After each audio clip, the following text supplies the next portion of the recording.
One of the recurring themes of our show has been if you lined up three average Americans in front of you there, only one of them would have a written financial plan. So that means most of us are winging it when it comes to our spending.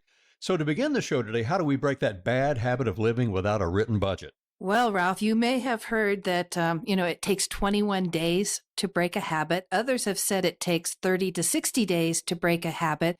I even saw a recent article that said there's a 2190 rule, and that really got my curiosity up. So I read a little bit further, and apparently the 2190 rule says that it takes 21 days to create a habit and 90 days to make it part of your lifestyle. And I think it's important to really differentiate between a budget and tracking. Tracking will tell you where you spend your money or spent your money, but a budget tells you how much you're going to spend in a certain area. So for example, if you have, let's say, $400 a month for groceries, basically $100 a week, and you find that you're spending $500 a month, that's a problem. You only have so much money coming in, and your fixed costs, such as, your house payment, your car payment, insurance, those kind of things, we know what to expect. And most of the time it's set up on auto payment, but other things like food and eating out and hobbies, travel, those are the things that we have some discretion over. So to answer your question, Ralph, I believe you need to be consistent to break any habit. And for example, if we have a bad habit of living without a budget, we need to start with creating a budget and then reviewing monthly to make sure that we've kept to our budget. And I know that most people, they just don't want to live on a budget. They feel it's too constrictive, but it can be empowering with the right attitude. Well, I think our natural inclination, Barb, is to inertia, unless we're really, very energetic people and very on top of things. But complacency is normal. It's another bad habit for a lot of us. We don't make regular adjustments to our portfolio either. We don't pay attention to the fees we're paying with that. And we keep our money with some financial institutions just because we don't take the time to explore any other options. So how does working with someone like you and SF Financial help us keep from becoming too complacent with the money we've set aside for savings? Well, when we are complacent regarding our portfolio, we're not optimizing the outcome. Adjustments do need to be made, especially as we're preparing for retirement.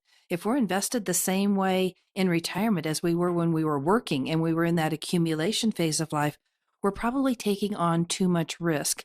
Also, our goals should be different as we get older. So it's very important to have an advisor whose focus is on retirement planning, working with you and your portfolio, making sure that you're staying on track. Things are constantly changing, and your advisor needs to make sure that your portfolio, and especially your retirement plan, is adjusting as well. So the fees on the portfolio we're talking about here, how much of an impact do the fees have on our retirement plans? Well, Ralph, fees matter more than you might realize.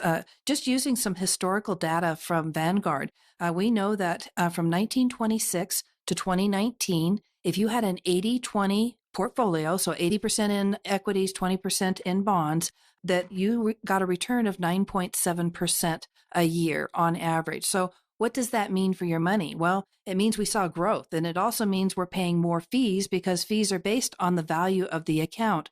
But if you saw gains, you probably are not as concerned about the fees, and you would have wanted to really be saving as much as possible during this time. But I need to also mention that 80-20 portfolio was very aggressive. And those in retirement or close to retirement should not necessarily be that aggressive. And also keep in mind that in 2001 and 2008, the stock market lost a lot of money. And since really those that were in the stock market at that time, they did as well. So if you had time to wait for the stock market to come back, you may not have panicked. But for those that were in retirement or close to retirement, they had a huge setback. And for some, it meant going back to work and not having the retirement that they've always dreamed about. And I'd also like to give you just a couple ideas here that I think are pretty amazing. If you had, $1,000 a month for 40 years with that 9.7% returns, an 80-20 portfolio, your portfolio would have grown to about 5.8 million. But just with some of the average fees, if you factored that in with just 1%, instead of having that 5.8 million, now we're looking at 4.3 million. So fees do make a difference. And it's very important that we understand the fees that we're paying.